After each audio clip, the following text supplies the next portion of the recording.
international, le désir qu'éprouvent les États de...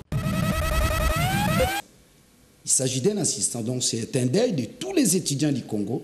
Je crois que ces marches constituent la montée, n'est-ce pas, en puissance de la...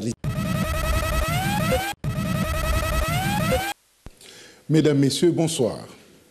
Après de 9 mois de l'organisation des élections en décembre 2018, la crise politique s'intensifie en RDC. Le comité laïque de coordination, plus que jamais, décidé d'organiser des manifestations pacifiques pour demander principalement l'application intégrale de l'accord de la Saint-Sylvestre. Le gouvernement, par la police nationale, s'interpose pour assurer l'ordre public, donc la sécurité des personnes et de leurs biens. C'est ainsi que la dernière marche du 25 février a fait 2 morts, dont l'activiste Rossi Mukendi et plusieurs blessés. Et donc, l'objectif 0 mort que s'était fixé la police nationale n'était pas atteint. Une police nationale qui a connu pratiquement à la veille de la marche du 25 février un changement à la tête de son ministère de tutelle, le ministère de l'Intérieur. Donc, Henri Movasakani prenait la place d'Emmanuel Shadari. Sur le front diplomatique, dans la recherche d'une solution à la crise en République démocratique du Congo, on a observé un balai des présidents africains à Kinshasa. Sassou Nguesso du Congo-Brazza, Joao Lourenço de l'Angola, Ali Bongo du Gabon et le Zimbabwéen Mnangagwa. Le gouvernement botswanais, quant à lui, par un communiqué officiel, appelle carrément la communauté internationale à mettre davantage de pression sur la majorité présidentielle congolaise pour l'amener à renoncer au pouvoir et à ouvrir la voie à l'instauration d'un nouveau régime politique. Pendant ces temps, la machine à voter, qualifiée d'incontournable pour l'organisation des élections en décembre 2018 par le président de la CENI, Corneille Nangaa, cette machine donc est récusée par la majorité de l'opposition. Dans ce contexte politique, de nombreux observateurs avertis estiment que nous nous éloignons de plus en plus de l'organisation des élections au 23 décembre 2018. Mais des Congolais épris de paix s'évertuent encore à penser qu'il est possible. Oui, il est possible de trouver des solutions à la crise actuelle avant le 23 décembre 2018 pour qu'il y ait finalement élection. Mais alors, quelles peuvent être ces solutions miracles? Mes invités tâcheront de répondre à cette interrogation après, évidemment, avoir commenté et analysé l'actualité. Ce soir, autour de moi, j'ai, à ma gauche, Daniel Safou. C'est le responsable du journal Point Saillant Plus. Bonsoir, Daniel. Bonsoir, mon frère. C'est un plaisir. Merci, c'est à moi de vous remercier. Merci, Daniel. Et à ma droite, c'est Aristote Ngarime, il est communicateur de la majorité. Bonsoir, Aristote. Merci, très cher ami. Ça a toujours été une joie immense d'être invité ici et d'échanger avec vous. Les mots me manquent pour vous remercier. Merci. Merci beaucoup. Je commence par Daniel.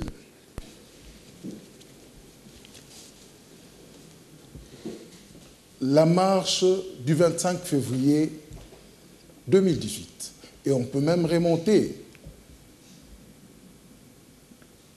avec les autres marches qui ont eu lieu avant. D'après vous, pensez-vous que cette stratégie de marche, où à chaque fois il y a des morts, peut être salvatrice pour le pays? Oui. Les sangs ne coulent pas pour rien. Avant que je réponde, n'est-ce pas, à votre question, j'aimerais m'incliner devant Rossi.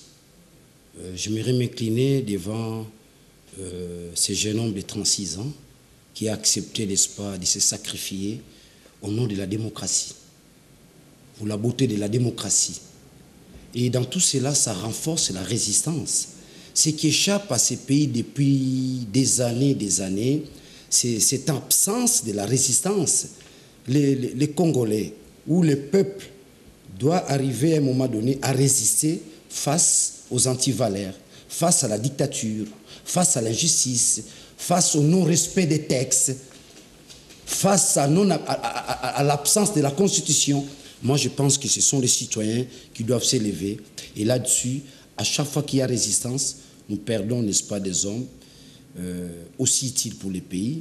Ici, je cite Rossi, que je présente mes condoléances à tous les enseignants, dans la mesure où son papa est enseignant, que je présente mes condoléances, n'est-ce pas, à tous les étudiants, et j'en appelle surtout à leur implication, parce qu'il s'agit d'un assistant. Il s'agit d'un assistant, donc c'est un deuil de tous les étudiants du Congo. Je crois que ces marches constituent la montée, n'est-ce pas, en puissance de la résistance congolaise. Et je ne vois pas qui est celui-là qui peut faire face à la résistance. Ici, je fais, n'est-ce pas, allusion au paradigme de Rossi, qui ne cessait jamais de le dire, les peuples gagnent toujours.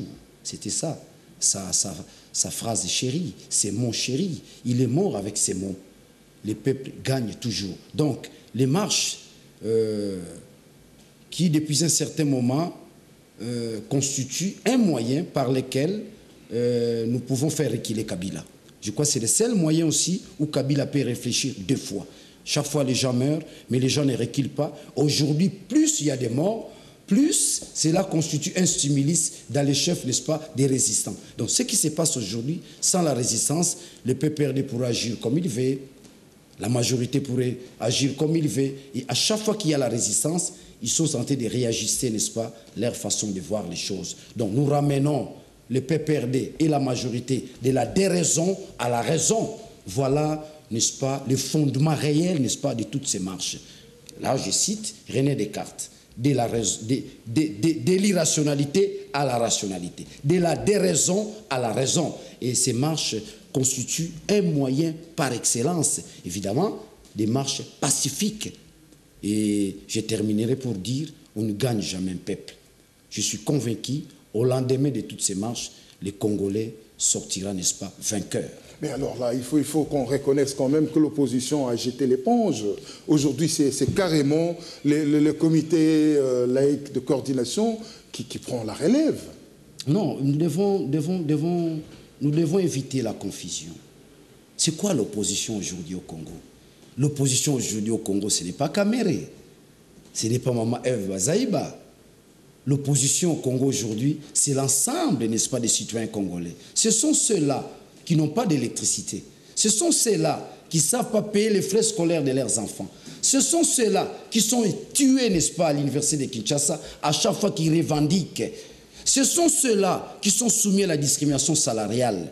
Ce sont ceux-là qui, devant la vie sociale, ils ne savent pas s'en sortir. C'est ça. Ce sont ceux-là qui ne savent pas accéder aux soins médicaux. Ce sont ceux-là qui n'ont pas la paix. Chaque fois, on est tenté de zigouiller les gens à l'est du pays. Ce sont ceux-là qui constituent l'opposition par excellence. Mais justement, dans chaque société, il y a toujours des leaders. Il y a une opposition structurelle, ce sont les partis politiques. Tout à fait. Mais on a l'impression que les partis politiques ont carrément jeté l'éponge. Non, il y a un élément que je voulais dire. J'ai constaté depuis un certain moment, les gens se servent, n'est-ce pas, des langages montés dans les laboratoires, n'est-ce pas, de l'ANER. Ces langages-là, on jette dans l'opinion, non, l'opposition en perte de vitesse. Loin de là, non. Je vous ai présenté l'opposition. Mais s'il faut parler de l'opposition, vous dites que non, l'opposition en perte de vitesse. Ici, je fais allusion à l'IDPS. L'IDPS a des antécédents et les précédents historiques. Ce n'est pas aujourd'hui que vous vous relevez un bon matin pour dire que non, l'opposition n'est pas en perte de vitesse. Vous comprenez? Où sont les repères historiques que nous avons, n'est-ce pas, au sein de l'IDPS? L'IDPS a un repère historique. Il a un passé. Je vous ai dit, tantôt, je l'écris d'ailleurs, des antécédents, n'est-ce pas, et les précédents historiques. Ce n'est pas aujourd'hui qu'on peut se réveiller un bon matin, dire que non, il n'y a plus l'opposition au Congo. Non, ça c'est un langage fomenté. L'Église est tentée de jouer son rôle. Nous sommes en Nonandé. Ngunza Karlibon ferme la conférence nationale avec force. Qui se sont mis dans la rue? Ce sont les chrétiens, accompagnés des politiques. Vous allez me dire qu'à cette époque-là, l'opposition est en perte de vitesse. Non, ça sont des expressions montées dans les laboratoires, n'est-ce pas, de l'ANER. Et quand on injecte dans la société, et vous recevez, n'est-ce pas, ces expressions-là, sans un esprit critique, et vous utilisez ces expressions. Non, l'opposition est là. Daniel, certains observateurs disent que, avant l'action du comité laïque de coordination, l'opposition a mené certaines manifestations sur terrain. Et apparemment, ces manifestations-là n'ont pas donné les résultats escomptés. C'est comme ça qu'on dit, ils n'ont pas pu réussir. En fait, le comité laïque est en train de réussir là où l'opposition n'a pas totalement réussi. Je voulais vous démontrer que ce sont des expressions montées dans les laboratoires de l'ANER, comme je l'ai dit tantôt, et nous avons la mission de détruire, n'est-ce pas, ces genres d'expressions, devant affaiblir l'action citoyenne, l'action politique, pour le bien, n'est-ce pas, des 80 millions d'habitants. Je vous montre. En 2015, nous lançons une action. Vous avez des Caméré, tous ces gens, des José Makila, en 2015. 2015, cette action avait comme objectif barrer la route, n'est-ce pas, au projet machiavélique, n'est-ce pas, du PPRD ainsi que de la majorité présidentielle. J'entends par projet machiavélique, ils voulaient conditionner les élections par les recensements. Le politique a lancé l'appel, il y a eu des morts. Il y a eu des morts. Au lendemain, la majorité n'a pas pu exécuter son plan machiavélique. Mais qu'est-ce qui va se passer? Là, je te donnerai un peu raison, mais je ne te donne pas raison dans sa totalité. Qu'est-ce qui va se passer? On va, n'est-ce pas, diminuer l'engouement dans l'esprit de la population par le biais de la corruption. Quand vous avez des gens comme les Caméré, qui vont aller, n'est-ce pas, à la cité de l'OIA, quand vous avez des gens comme les Chibala, quand vous avez tous ces gens-là qui demandaient, n'est-ce pas, à la population d'aller à l'encontre, n'est-ce pas, du projet PPRD, du projet Kabila, et les gens répondaient à cet appel. Et quand les citoyens constatent les mêmes personnes qui constituent les leaderships dans la vocation, n'est-ce pas, de contrecarrer les pouvoirs en place, se retrouveraient encore de l'autre côté, ça commençait à déranger. C'est comme ça. J'accuse Caméré, j'accuse tous ces gens-là qui présentent un comportement versatile. C'est la constance paye.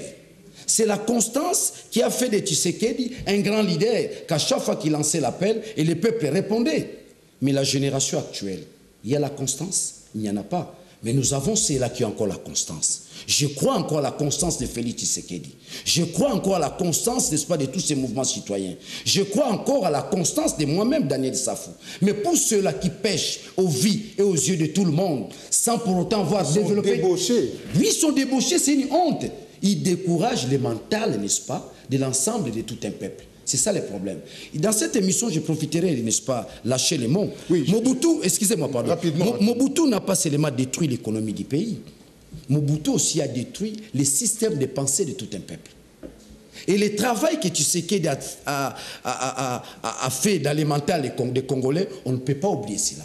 C'est pourquoi vous me verrez, j'ai des rameaux dans ma poche, symbole, n'est-ce pas, de continuer à plairer notre super-héros qui on n'a jamais enterré jusqu'à preuve du contraire.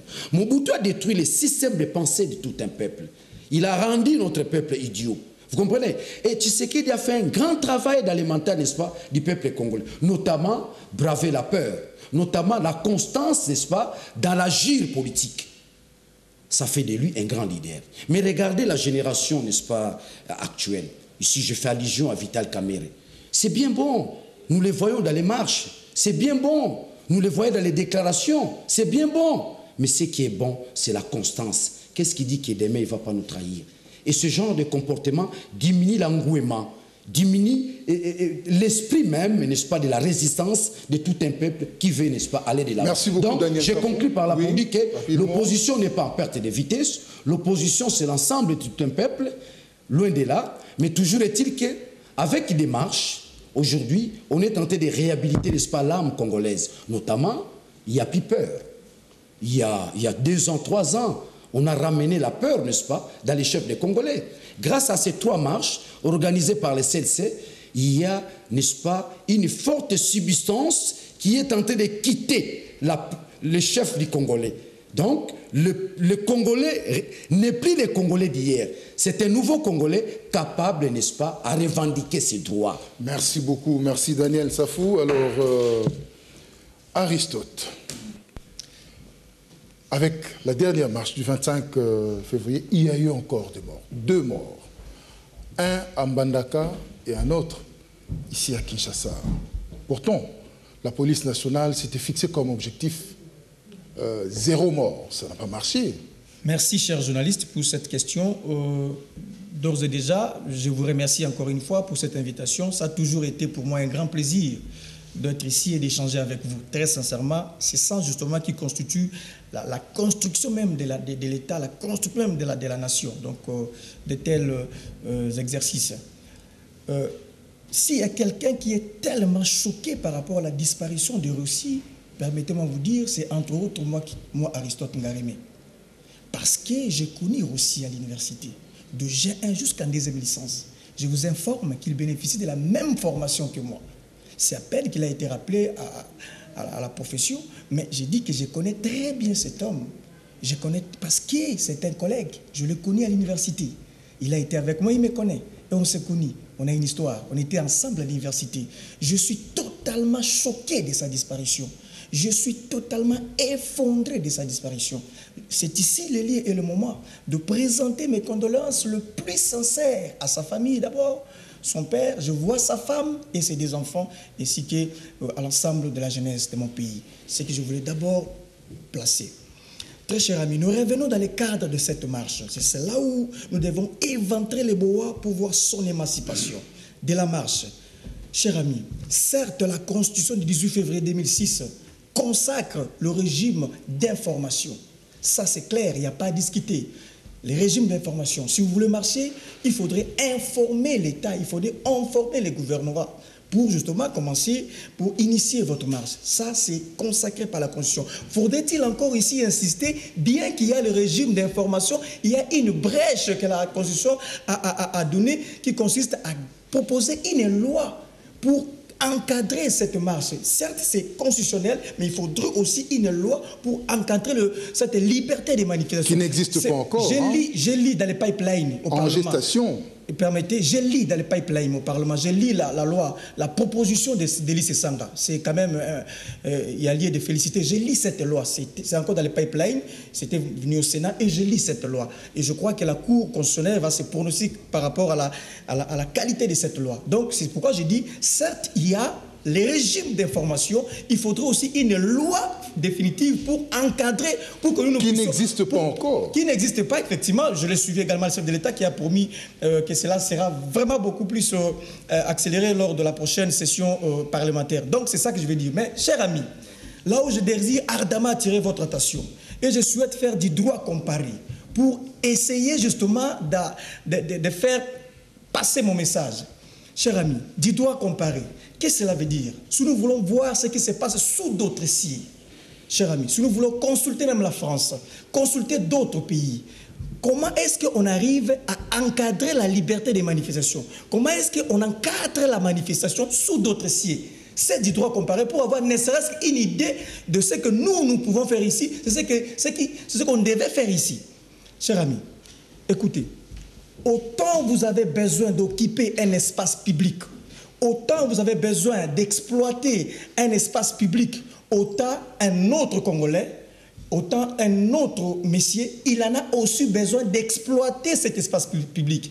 Raison pour laquelle il est conseillé, il faudrait qu'il y ait une conjonction de coordination. J'insiste, je parle de conjonction de coordination, c'est du droit comparé entre le comité organisateur ainsi que le gouvernorat ou soit la personne qui a cette ville, cette circonscription dans sa gestion. Il faudrait, c'est très capital. Raison pour laquelle je vais ici, d'une manière ou d'une autre, condamner le comité d'organisation parce que, rappelez-vous qu'ils étaient convoqués par le gouvernorat pour justement avoir les itinéraires, chers messieurs. Vous savez, nous sommes quand même dans un État organisé. Je ne vais pas ici, justement, évoquer Thomas Hobbes qui parle de Léviathan, l'état de nature, justement, où il y a l'anarchie, il y a le désordre. Je ne parle pas de Thomas Hobbes, le Léviathan, l'état de nature. Je ne parle pas de ça. Je parle d'un État structuré, un État civilisé, chers amis. Donc, il faudrait une conjonction de coordination entre le comité d'organisation et celui qui a en charge la ville-province de Kinshasa. Ce qui n'a pas été fait. Pourquoi ça n'a pas été fait? C'est parce que ceux qui ont organisé cette marche, ils ont d'abord, défier l'État congolais. Pour eux, ils peuvent tout faire sans se référer à l'État congolais. Ça, c'est grave et c'est condamnable. D'une manière rationnelle, ça ne peut pas s'expliquer. Cher ami, vous avez 90 itinéraires. Pourriez-vous nous dire comment est-ce qu'on va vous encadrer? S'il vous plaît, c'est ça le problème. S'il vous plaît, Aristote. Supposons que le comité laïque avait quand même donné tous les itinéraires. Pensez-vous que la police allait laisser les chrétiens catholiques marcher sans intervenir? Pensez-vous réellement? Vous me poussez à réfléchir sur un fait qui n'existe pas, qui n'a pas été fait. Et je ne vous poserai pas la question, mais je vais simplement réfléchir. Est-ce qu'avons-nous déjà eu de marche dans ces pays? Je vous laisse la latitude de répondre. Si oui, alors pourquoi ne pas avoir avec les laïcs si SLMA, si ils avaient respecté une conjonction de coordination avec le gouvernement central? Tout ça pour éviter que n'importe qui s'arroge indûment le leadership pour conduire le peuple je ne sais d'où. Donc ce qui revient à dire, je condamne avec la dernière énergie cette marche, bien qu'elle est constitutionnelle, il faudrait une loi pour encadrer. Cette loi est déjà annoncée, j'ai jeté un coup de là-dessus, mais j'ai dit à la prochaine, il faut obligatoirement se référer, se rapprocher du gouvernement. Mais puisque ce sont de marches pacifiques. Cher ami, je ne sais pas il faut l'expliquer en quel mot. Je ne sais pas. Je ne sais pas du droit comparé. Du droit comparé. J'ai évoqué ici, nous ne sommes pas comme Thomas Hobbes a dit, l'état des natures, le Léviathan dans son livre. C'est un état structureux.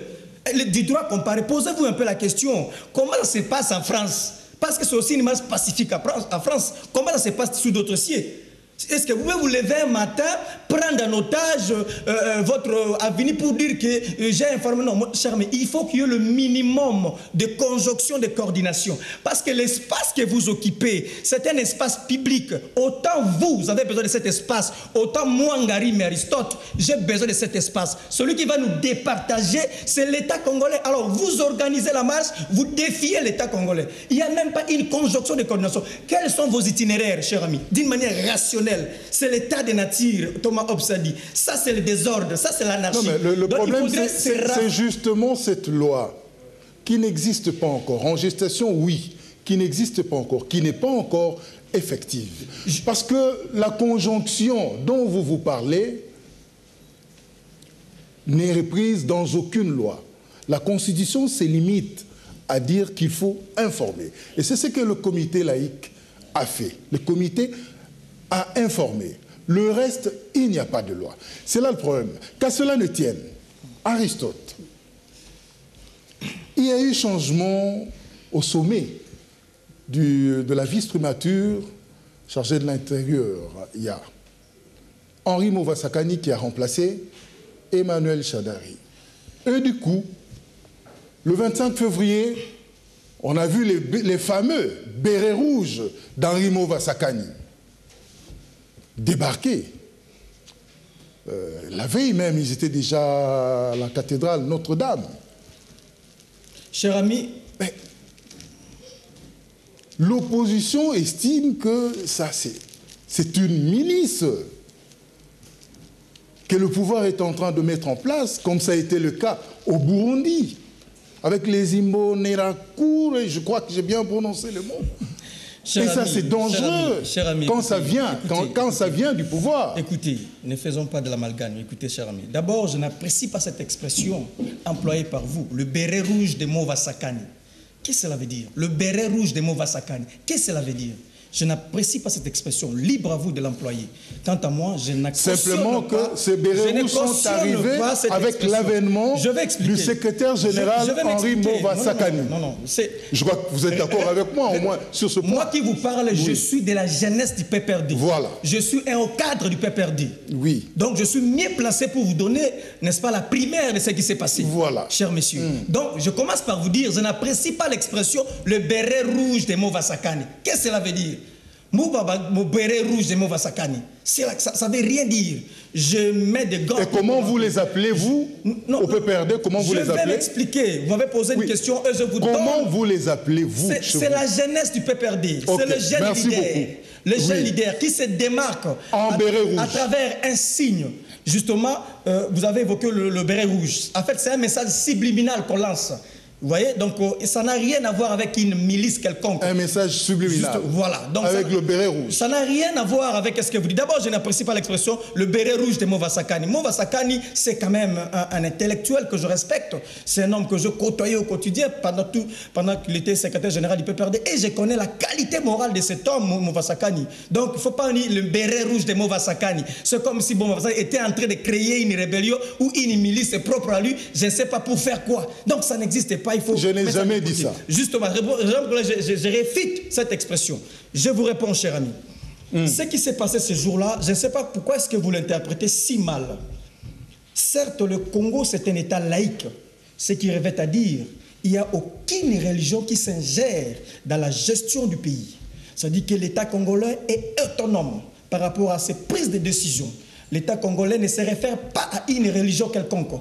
Catholique, kimbanguisme, j'en passe 6 ou 7 que nous avons ici. Donc l'État congolais est laïque. L'État n'admet pas une interférence quelconque. C'est ça la laïcité consacrée dans la constitution de notre pays. Oui. Vous voyez, là n'est pas le débat.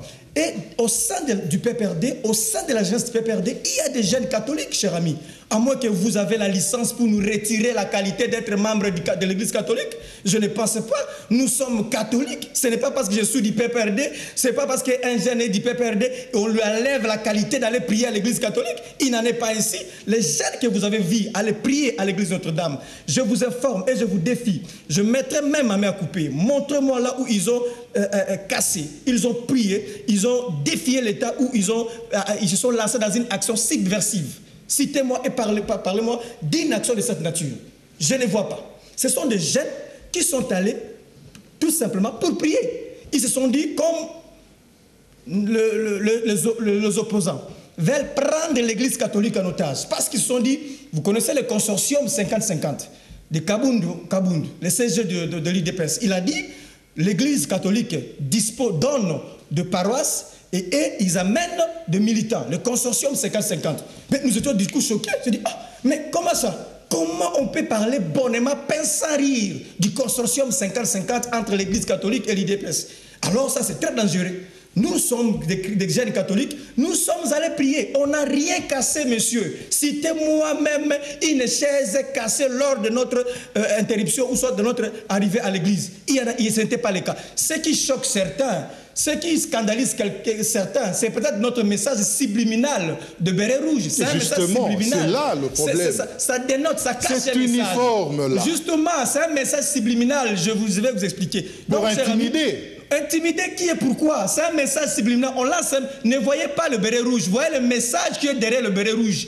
Qu'est-ce qui est caché derrière le béret rouge? C'est ça le vrai message. C'est un message subliminal. C'est une occasion. Justement, quel est ce message? Justement, c'est tout simplement pour dire que nous sommes déterminés à protéger la nation. C'est le niveau de sacrifice suprême pour protéger la nation, pour protéger l'unité du pays, pour protéger les acquis de Joseph Kabila, ce qu'il a déjà fait pour la République du Congo. Et ça n'a rien à voir de milice au sens rigoureux du terme. Ça n'a même pas là. En tout cas, je ne souhaiterais même pas aller loin si ce chapitre. Bon, en un mot, Aristote, s'il te plaît. Aristote, pour toi, les différentes marches organisées par le comité laïque de coordination n'apporte rien et ne va rien apporter à la nation. C'est une vieille recette qu'on a réchauffée, une vieille recette des années de 1990, qu'on a essayé de réchauffer pour nous proposer. Il faut réfléchir autrement, il faut voir loin, cher ami, il faut réfléchir. Vous savez, j'aime la réflexion, j'aime une activité intense sur le plan intellectuel. Il faut réfléchir. Ça, c'est une vieille réflexion de 92. On se trompe d'époque, on se trompe de personnes. Ça a été avec Mobutu. C'est vrai, certes. Mais on se trompe, c'est une vieille recette, cher ami. Moi, je crois qu'on doit réfléchir autrement. Et je me pose la question, pourquoi on marche? Pourquoi on fait des marches? Quelle est la raison primordiale qui motive ces comités à engager une marche? Pourquoi nous marchons? Pourquoi ils marchent? Qu'est-ce qu'ils revendiquent, cher ami? L'application de l'accord de la Saint-Sylvestre, notamment... Qu'est-ce que cela veut dire, l'application de l'accord de Saint-Sylvestre? Ça veut dire quoi? Cher ami, je vous rappelle ici que le camarade de Matata Pogno s'est retiré de la primature Aujourd'hui, les camarades Matata n'est plus au niveau de la primature. Il s'est retiré. C'est un acte qui émane de cet accord. Parce que vous avez dit que nous n'avons pas l'intention d'organiser les élections. Les camarades Matata s'est retiré depuis lors. Il n'est plus à la primature. Est-ce que vous n'avez pas une idée de celui qui gère la primature présentement? Oui, mais l'opposition vous dira qu'il a été débauché. Pourquoi ils ont que des gens débauchables? Pourquoi ils n'ont pas déjà crédibles? Pourquoi il y a que des gens débauchables? Et c'est une manière d'insulter d'une manière ou d'une autre l'opposition. Vous l'avez dit que l'opposition, il y a que des gens débauchables. Donc, chers amis, j'insiste, quand vous dites l'application intégrale de l'accord, il faut certainement expliquer en profondeur qu'est-ce que cela veut dire. J'ai abordé la problématique de la primature où le camarade Matata Ponyo n'y est plus. Nous avons vu Sami Badibanga qui vient de l'opposition. Aujourd'hui, il y a Bruno Tshibala qui est de l'opposition. Peu importe, je n'entre pas dans les fonds. C'est une cousine interne. Il était de l'IPED, mais moi je sais qu'il est de l'IDPS. Donc, je n'entre pas à l'intérêt, je ne suis pas son colistier. J'ai fait une analyse. Donc, à la primature, il n'y a pas quelqu'un de l'IDPS. Et ensuite, cher ami, je dois encore vous rappeler qu'il y a beaucoup de points positifs par rapport à l'application de cet accord. S'il y a 2 ou 3 points de souffrance, il faudrait peut-être revenir et en discuter. Mais quand on dit que l'accord n'a jamais été appliqué, c'est grave. Cher ami, l'accord est en voie d'être appliqué profondément parce qu'il y a beaucoup de chapitres, il y a beaucoup de points. Donc, initier une marche dans ce sens-là, cher ami, ça ne veut rien dire. En tout cas, ça ne veut rien. Même l'accord en soi n'a pas prévu de telles marches pour son application. Donc, ce que je veux dire, si je vous suis, Aristote, je vous suis, Aristote, 1 année et 3 mois aujourd'hui, après la signature de cet accord, l'accord, vous avez dit, est en train d'être appliqué jusqu'aujourd'hui. Mais, cher ami, mais il y avait plusieurs chapitres dans cet accord. Je pense que vous avez lu cet accord. J'ose croire que vous avez lu cet accord. Vous avez la copie de cet accord. Il y a plusieurs points dans cet accord, cher ami. Et si nous devons évaluer en termes de pourcentage, parce que c'est comme ça qu'on peut aussi évaluer, en termes de pourcentage, je vous dirais que l'accord... Combien de pourcents? L'accord a fait la grande distinction déjà. Combien de pourcents? Quand on parle de grande distinction... D'après vous, l'application est à combien de pourcents? Je ne veux pas de grande distinction. Vous étiez à l'université quand on parle de grande distinction. Donc, vous savez ce que ça veut dire? Oui. C'est la grande distinction. C'est déjà au moins 80. Voilà, c'est la grande distinction. D'après vous, mais justement, c'est la grande distinction de cet accord. L'accord a été appliqué à 80%. S'il y a encore certains points, je sais que j'ai dit grande distinction, s'il y a encore certains points, cela n'empêche que nous puissions approfondir dans l'application pour voir comment aller vers les élections. Merci beaucoup. Aristote, le temps que vous vous reposiez un peu, je me retourne vers Daniel Safou. Évidemment, vous aurez le temps de réagir, mais je place déjà ma question. Le ballet diplomatique qu'il y a eu à Kinshasa, les différents présidents qui sont venus à Kinshasa, comment avez-vous perçu ce défilé de présidents à Kinshasa? Est-ce qu'il y a des implications politiques possibles dans la crise congolaise? D'emblée, je vous dis oui, mais j'aimerais aussi répondre à, je dis respect, n'est-ce pas, celui qui est en face de moi, mais j'ai senti des infirmités et des incohérences à la fois scientifiques et sociologiques. Quand il parle du droit comparé, c'est là où je le prends au mot. Il parle du droit comparé, il fait allusion, n'est-ce pas, à ces grands auteurs, Thomas Hobbes. Je l'oppose, n'est-ce pas, Auguste Comte avec les contrats sociaux. Quand il dit, notamment, c'est un régime d'information, il ne voit pas l'intérêt, n'est-ce pas, de ces marches, vous voyez la défaillance de l'État. Il n'y a pas la loi là-dessus. Les régimes, n'est-ce pas, d'information. Il n'y a pas la loi relative, n'est-ce pas, là-dessus. Ça veut dire quoi? C'est une défaillance de l'État.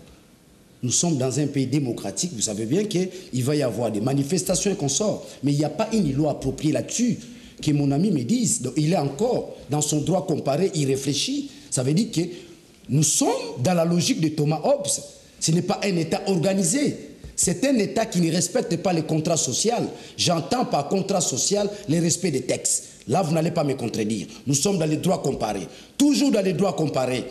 Je crois qu'ailleurs, la Constitution est respectée. Pourquoi on n'a pas organisé, n'est-ce pas, les élections? Vous avez fait allusion ici, n'est-ce pas, de l'opposition, mon ami jeune que vous êtes. Soyons pertinents dans la réflexion.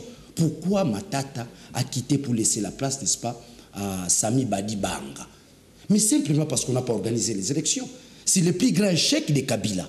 C'est le plus grand échec de Matata, n'avoir pas organisé, n'est-ce pas, les élections. Mais la loi était là, mon ami.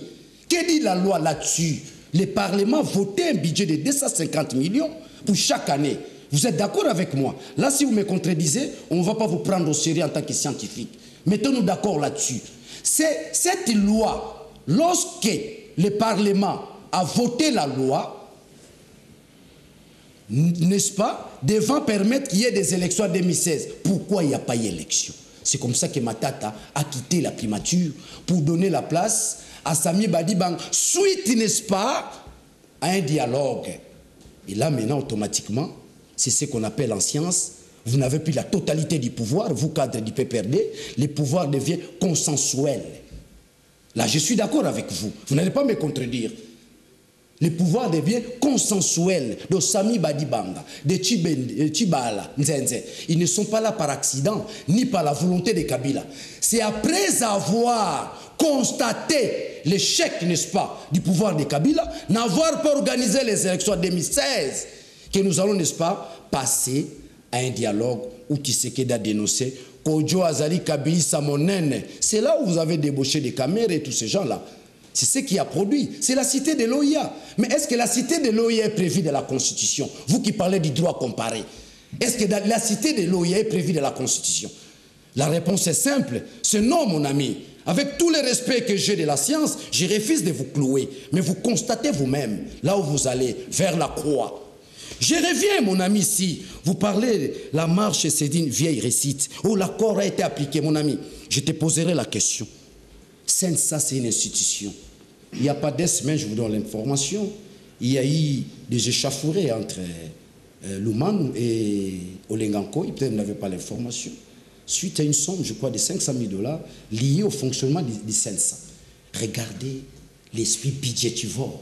Cette institution-là n'a pas une ordonnance loi. Cette institution-là n'a pas un fondement juridique, vous qui parlez du droit comparé. Je suppose que vous êtes juriste. Ne soyez pas licencié en droit, soyez juriste. Cette institution n'a pas un fondement juridique. Monsieur, vous qui parlez du droit comparé, cette institution-là, le siège est où? Je vous pose la question. Où est le siège du CENSA? Chez Olenganko lui-même. Chez Olenganko lui-même. Regardez combien on est tenté de fouler les institutions de l'État à pied. C'est une honte. C'est ridicule. Une institution devant gérer, n'est-ce pas, la transition, tel que l'accord prévoit, cette institution-là a une valeur juridique exceptionnelle. Je t'entends là parler de subliminal, ça sont des termes. Je viendrai avec des milices. J'ai écrit ici quelque part, vous avez dit, vous avez dit, hein, vous connaissez les qualités de Arimova. Ramper aussi, c'est une qualité. Nous avons vu un professeur d'université ramper. Ubuntu, c'est comme ça qu'on peut louer les chefs. Je reviens, mon ami. J'ai présenté des éléments probants qui prouvent à suffisance que l'accord n'a jamais été appliqué. C'est l'accord, n'est-ce pas, de Kabila, c'est l'accord de Obeminaku, c'est l'accord d'Atundu, c'est l'accord de Tchibala Nzenze. Donc, le CENSA, qui est le fondement même de cet accord, il n'a jamais une ordonnance loi. Monsieur, c'est ça le droit comparé, c'est ça le droit, c'est ça le respect des institutions, une institution au sommet de l'État. Mais si je t'ai entendu dire que les jeunes en béret rouge ici sont allés, n'est-ce pas, à la cathédrale Notre-Dame, c'est pour préserver les acquis de Joseph Kabila. Monsieur, vous n'avez jamais préservé les acquis. Ce que vous faites là, vous le faites sans conviction. Sans conviction, vous êtes dans un état de confusion aujourd'hui mentale. Qu'on se le dit, il y a une forte confusion mentale. Les jeunes qui vont, vous avez fait les droits, c'est une haute trahison. Que dit la Constitution? Ils vont envahir, n'est-ce pas, un espace privé. Au départ, c'est un espace privé. Sans l'autorisation. Simplement, laissez-moi terminer. Aristote dit que ce sont des chrétiens catholiques aussi, même s'ils sont de la majorité, ils ont le droit. Excusez-moi. Ils ont le droit d'aller prier. Ce qu'il dit là, on appelle ça en philosophie la sophistie. Et Socrate a détruit, n'est-ce pas, la sophistie. Je ne dis pas qu'il est sophiste, il est dans la spéculation doublée de la sophistie. Je reviens, il dit, ils sont allés pour défendre les acquis de Joseph Kabila. Monsieur, vous avez fait les droits, dis-moi un peu. Les gens nous regardent. Les acquis de Joseph Kabila, c'est quoi? C'est la Constitution, monsieur. C'est le pacte républicain que nous avons acquis chèrement à San City. C'est ça les acquis de Joseph Kabila, la Constitution. Dès lors, Kabila n'a pas pu organiser les élections en 2016, il a perdu tous ses acquis. Il est, n'est-ce pas, dans l'inconstitutionnalité. Vous qui parlez du droit comparé, nous sommes dans les droits. Moi, je ne suis pas juriste, mais je lis les droits. Je suis chercheur dans les domaines du droit. Vous comprenez? Donc, en droit, comme le dit le professeur Mbata, l'inconstitutionnalité produit l'inconstitutionnalité. Tu ne vas pas me dire le contraire. Donc, il n'y a rien du droit comparé là-dessus, dans la mesure où nous sommes en pleine inconstitutionnalité. Tout comportement, toute production juridique serait de l'inconstitutionnalité. Là, tu ne sauras pas, n'est-ce pas, me contredire. Les acquis de Joseph Kabila, j'ajoute un élément. Nous sommes en 2001. Kabila devient président de la République. C'est un discours que je ne cesserai jamais de répéter. Vous défendez très mal Kabila. Le plus grand mérite de Kabila, en 2001, Kabila relance l'économie du Congo. Avec des institutions de Bretton Woods, en 2001. C'est le mérite de Kabila. Un jeune qui se bat pour relever, n'est-ce pas, la pente d'un pays, n'est-ce pas, foutu, inexistant. Nous allons applaudir la Banque mondiale, les FMI, ils vont venir en aide. Nous allons entrer, n'est-ce pas, dans un programme réajusté. C'est-à-dire un programme d'appui, n'est-ce pas, à notre budget.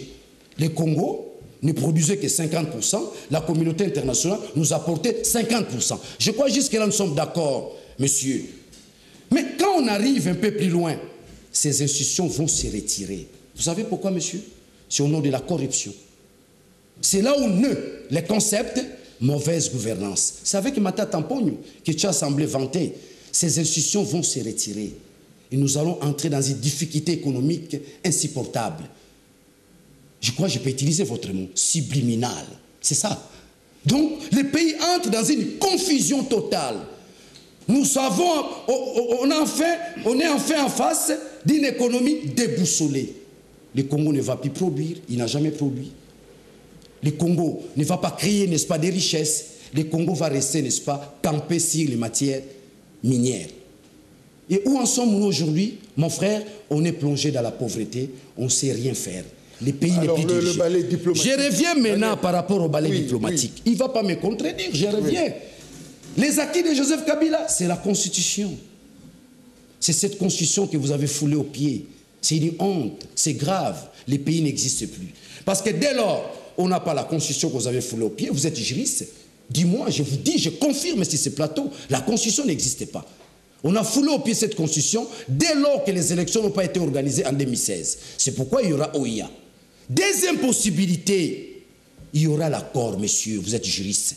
L'importance de cet accord, l'accord n'avait qu'un seul objectif, les retours à l'ordre constitutionnel. Du moment où cet accord n'a jamais été appliqué, il n'a jamais eu retour à l'ordre constitutionnel. C'est pourquoi vous verrez des revendications pacifiques, des marches. Il y en aura autant.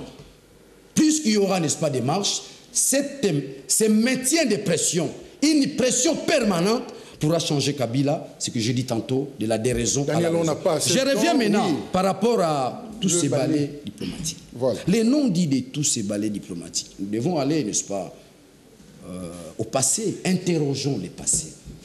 Que dit le passé? La fin de Mobutu, nous avons assisté à de tels ballets diplomatiques. Mais j'aimerais partir de ce qui est caché, mais qui a été dévoilé par le président Botswanais. Qui est le président Botswanais? C'est ce qu'on appelle, il est, n'est-ce pas, ce qu'on appelle les pragmatismes, les breaching. Vous comprenez? Donc, il a 50% du sang britannique, il a 50% du sang botswanais. Donc, c'est un monsieur qui a des entrées, n'est-ce pas, avec l'espace britannique, les anglo-saxons. Même de la famille royale. Oui, merci beaucoup. Ce monsieur a l'information. Quand il dit aujourd'hui Kabila constitue un mauvais modèle autour, n'est-ce pas, de l'alternance, autour du respect des textes, nous devons maintenir la pression pour que Kabila parte. Ce n'est pas un petit monsieur. Il s'élève. Je te donne l'information. Le pape a interpellé 16 présidents africains pour le cas du Congo. Les papes, aujourd'hui, jouent une diplomatie, n'est-ce pas, à la faveur, n'est-ce pas, des Congolais, dans la mesure où on est tenté d'humilier les prêtres. Vous avez vu, les prêtres étaient tabassés, déshabillés, profanés, n'est-ce pas, les églises. Quand le jeune du pré-perdé en béret rouge, n'est-ce pas, se pointe à l'église avec, n'est-ce pas, les bis de l'État, les bis de l'État, 3 bis transco, bourrés de jeunes, ils vont se retrouver, n'est-ce pas, à la cathédrale, n'est-ce pas, Notre-Dame. C'est juste pour intimider. Moi, je crois que tout ça, ce n'est pas aider Kabila. Quand un jeune comme ça passe, c'est pour préserver les acquis de Kabila. Sur le plan international, c'est une tache d'huile. Ça, je vous dis. Et la mort de Rossi, le sang de Rossi, est en train d'étouffer les régimes ici. Vous, PPRD. Au départ, tu as dit que c'est ton ami, il a étudié avec toi.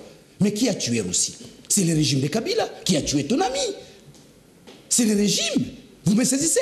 Donc, quand le jeune du PPRD s'amène en béret rouge, envahit la cathédrale, constitutionnellement, c'est une haute trahison. Il ne va pas me contredire. Ils le font sur base de quoi? Quels sont les textes qui autorisent aux jeunes? Il a argumenté pour dire que non, ils sont des catholiques. Et à cette ère-là, ils devaient se retrouver là. Donc, j'aimerais maintenant conclure pour dire que les marches aujourd'hui, lorsque vous créez un désordre, vous devez assumer les désordres. Je l'ai dit, l'inconstitutionnalité produit l'inconstitutionnalité. À qui allons-nous informer? L'État n'existe plus. En aucune fois, on va écrire à Kimbuta. Il est qui? Il a quoi comme légitimité? Il est le gouverneur. Non, il n'a plus la légitimité. Il est gouverneur par accident. Il est gouverneur selon Hobbes. Selon Hobbes. Il n'est pas gouverneur selon Auguste Comte dans la dynamique du contrat social. Vous comprenez? Ils ont brisé le contrat social. Je vous ai défini le contrat social. J'ai détruit ce qu'il entend par le droit comparé. Non, il n'y a pas de droit comparé là-dessus. Il n'y a pas de droit comparé là-dessus. Donc, j'aimerais conclure là-dessus. Ce que le CNC est tenté de faire aujourd'hui, il n'a pas à demander l'autorisation à qui que ce soit. Nous vivons l'époque des Yankees, nous vivons l'époque des gangsters. Nous n'avons pas de texte, il n'y a pas de loi devant réglementer, n'est-ce pas, la vie de la société aujourd'hui. Aujourd'hui, ce qui réglemente, c'est l'armée, c'est la police. C'est là où le PPD, la majorité, est allé se cacher. En commençant par Kabila lui-même, il n'a plus la légitimité. Il agit par rapport à quoi? Il agit par rapport à quoi? Merci il a beaucoup, quoi Daniel. comme mandat? Merci beaucoup, Daniel. Merci beaucoup, Daniel Safou. Alors, on n'a plus assez de temps. Je vais répondre. Alors, la même question, d'abord. Vous allez faire un effort de me laisser un peu de temps pour expliquer. Mais rapidement. Le balai diplomatique. Mon frère, quelle analyse faites-vous par rapport à ce balai diplomatique? Je vous donne ma lecture. Mon frère a parlé de beaucoup de points, beaucoup de choses ici. Je ne sais pas si je vais commencer par quoi. Cher ami, je fais confiance. Commencez par la fin. S'il vous plaît. C'est mieux. Je fais confiance aux études faites par mon frère en face. Je sais que c'est un homme qui justement argumente, monsieur. Qui lit beaucoup, ça je le sais. Je fais confiance aux études faites par mon ami. Par la même occasion, j'attire l'attention de mon ami à inoculer en lui une dose d'humilité quand il parle de certaines choses. Surtout quand on aborde l'aspect scientifique. Cher ami, il faut un peu de réserve là-dessus parce que la science est amorale.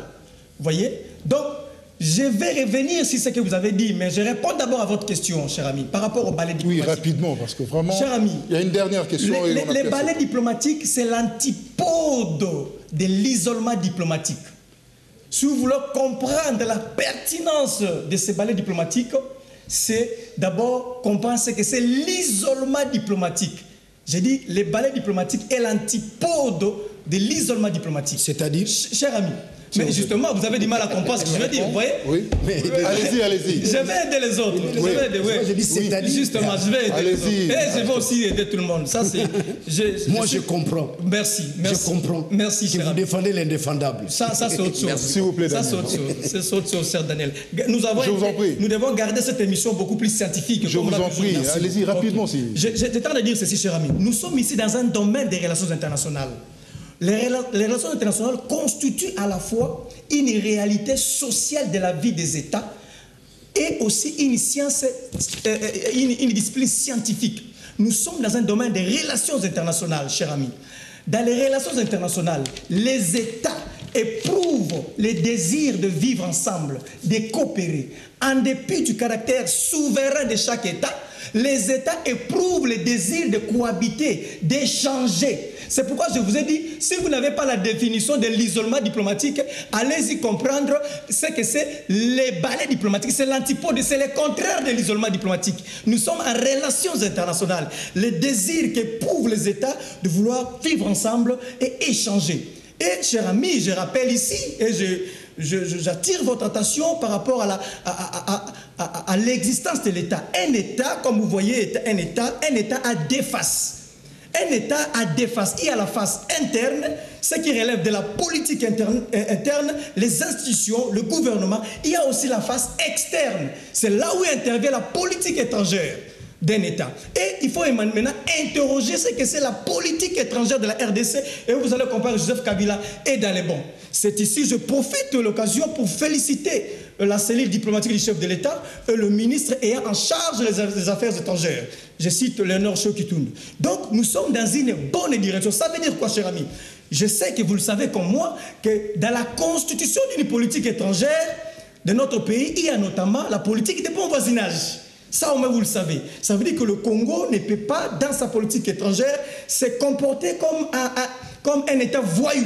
Un État qui agresserait les autres États. C'est la politique de bon voisinage. Raison pour laquelle le chef de l'État est obligé, est appelé à cohabiter eu égard à la politique étrangère de la République du Congo. Dois-je encore définir ce que c'est la politique étrangère? Je sais que ceux qui nous ont suivis en savent quelque chose. Donc, je ne suis pas là. Le balai diplomatique, est bénéfique, cher ami, écoute, très bénéfique pour le pouvoir. Mais, cher ami, je ne sais pas qui va me contredire. Je vais citer des Jean-Baptiste Dirosel. Il a écrit sur la sociologie des relations internationales.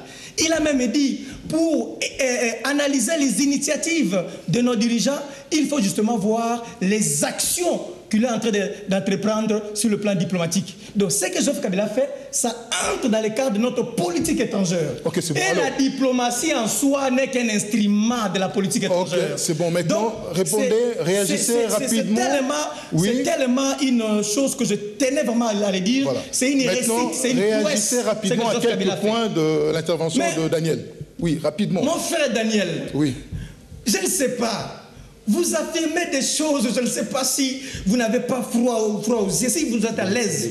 Cher ami, quand vous dites que l'État n'existe pas, cher ami, quelle est votre source de définition? Vous vous êtes appuyé sur quelle hauteur pour dire que l'État n'existe pas? Dois-je vous rappeler les notions élémentaires de l'existence de l'État?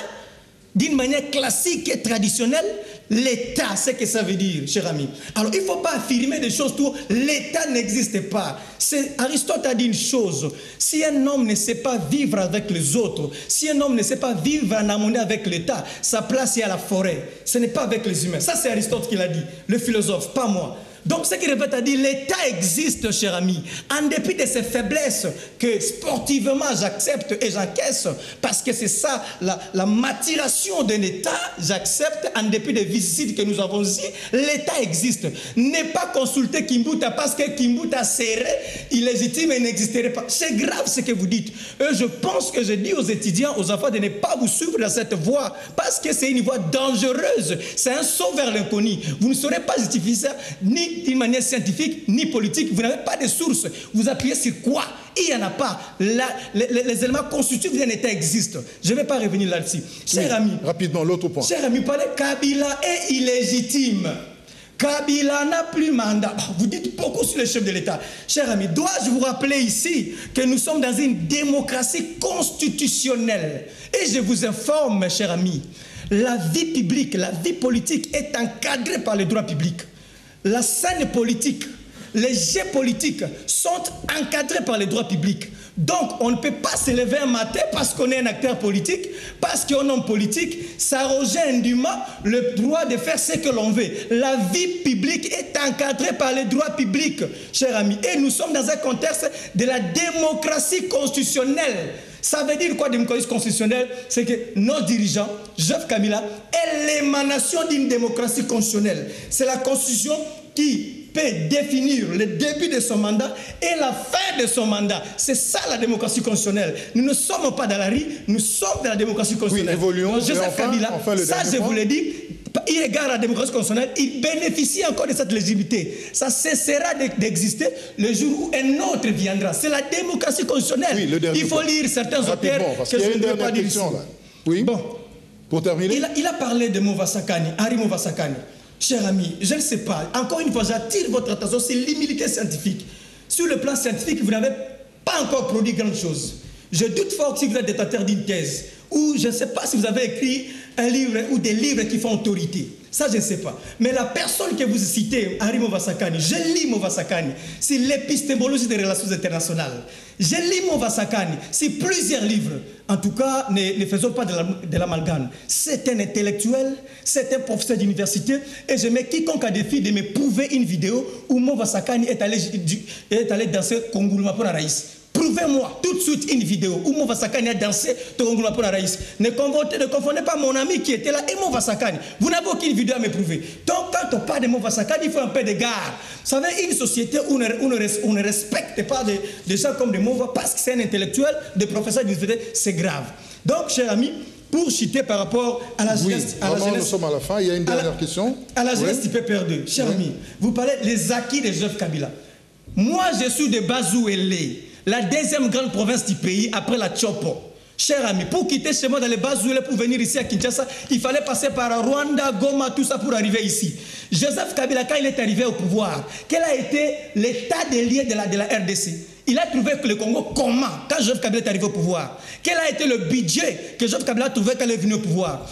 Comment était le pays? Il y avait des républicains partout, cher ami. Chez moi, dans les Bazouélé, j'étais là dans les Bazouélé. Je sais, l'État n'existait pas. Le pays n'était plus fréquentable. Le Congo était isolé sur le plan diplomatique. Le Congo n'existait pas. Vous savez, vous êtes un DG, si vous voulez quitter votre poste, lors de remise et repousse, il y a l'état des lieux. Vous devez dire à l'autre comment est-ce que vous avez laissé votre bureau. Alors, comment est-ce que Joseph Kabila a trouvé le pays? C'est pourquoi je dis, nous protégeons les acquis de Joseph Kabila. C'est sous Joseph Kabila que moi, jeune que je suis, j'ai déjà voté 2 fois. Je crois que pareil aussi avec vous, bien que certainement vous pouvez être âgé. J'ai voté 2 fois sur Joseph Kabila, ce qui n'était pas le cas. Vous trouvez un monsieur qui a 50 ans, mais qui n'a jamais voté d'une manière démocratique. C'est sous Joseph Kabila, oui, cher ami. Joseph Kabila a réunifié le pays. Oui. Ça, on peut tout dire, on ne peut pas retirer ça dans l'actif de Joseph Kabila. Il est celui justement qui a milité pour la réunification du pays, et on parle de la constitution n'existe plus. Cher ami, est-ce que vous savez au moins que sous Joseph Kabila, on a voté 2 fois sur Joseph Kabila. Donc, cher ami, je me lis par là et je vous invite à une humilité. Ok, merci beaucoup. Alors, pour terminer, une dernière question. Hein, je demande à la régie. Une dernière question. Non, s'il te plaît. Une dernière question. Alors, dans le contexte politique actuel, l'organisation des élections est-elle encore possible? Daniel, en quelques mots. Juridiquement parlant, lui qui parle du droit ou de l'État, c'est impossible parce que celui qui crée la crise ne doit pas aussi être lui-même porteur de solutions. Parce que la crise actuelle a été créée par Kabila. Je vais rapidement, monsieur. Je crois qu'en sciences politiques, l'État, d'une manière classique, vous avez les institutions, vous avez la population, vous avez les territoires. C'est ça la définition, n'est-ce pas, d'un État en sciences politiques de manière classique. Mais vous trouverez ici, chez nous, nous avons l'institution, nous avons la population, nous avons les territoires. Donc nous avons un État fantôme. Cet État-là n'existe pas, je confirme. Cet État-là n'a pas commencé à ne plus exister quand, dès lors, on n'a pas organisé les élections. Je reviens, messieurs. Vous avez parlé d'une démocratie constitutionnelle. Je vais répondre. Je réponds. Allons directement à ma question. Laissez-moi, je dois rencontrer certaines infirmités. Nous sommes vraiment à la fin. Messieurs, nous sommes au stade Vélodrome. Arimova qui prend la parole, les gens savent. Torosala bango dada. Oh, ya Sami Badibanga. Daniel,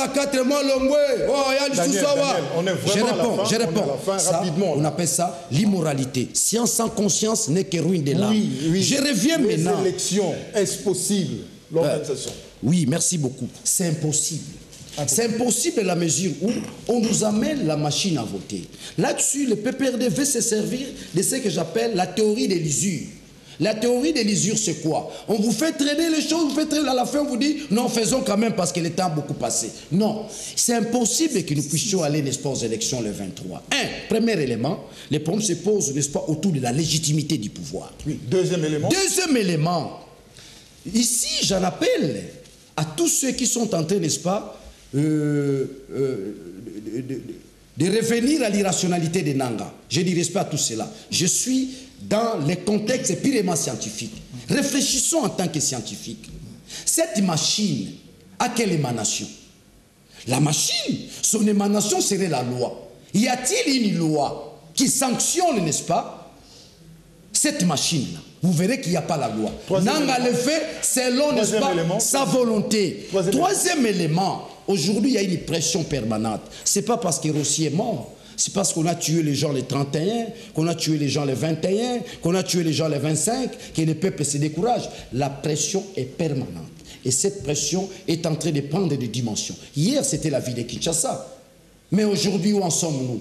Il y a Mbandara qui a bougé, il y a Kisangani qui a bougé, il y a une pression permanente, il y a une volonté de puissance dans les chefs, n'est-ce pas, de la population de faire partie Kabila. Merci beaucoup, Daniel. D'une manière pacifique. Merci beaucoup, Daniel. Alors, la même question. Dans le contexte politique, vraiment, on est à la fin. On n'a pas dispatché l'État de la même manière. S'agissant des élections. Non, Daniel. Merci beaucoup. C'est vous qui avez commencé. Hein? Oui. S'agissant des élections. C'est possible, cher ami.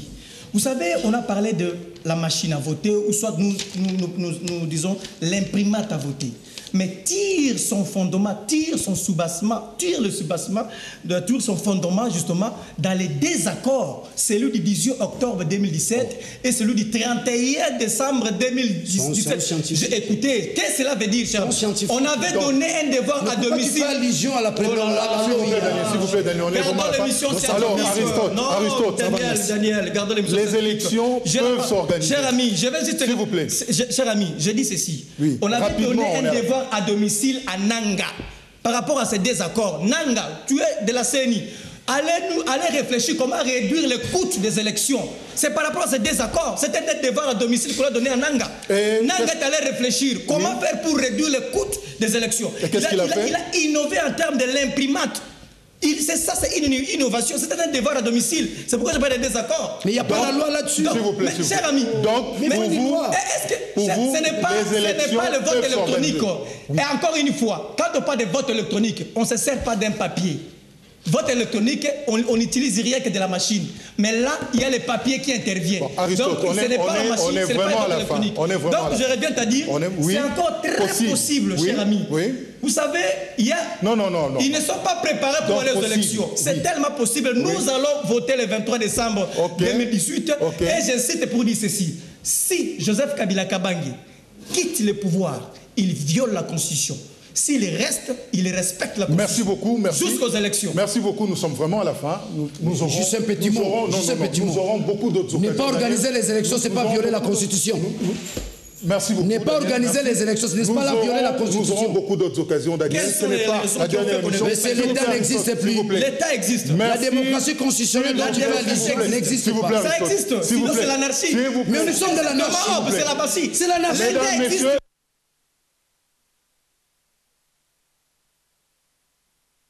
C'est les désordres. Non, ce sont des chrétiens catholiques. Mesdames, messieurs, nous sommes vraiment à la fin. Il n'y a rien à voir. Un message subliminal. Super, Aristote. C'est un message subliminal. Ça, il faut retenir. Nous sommes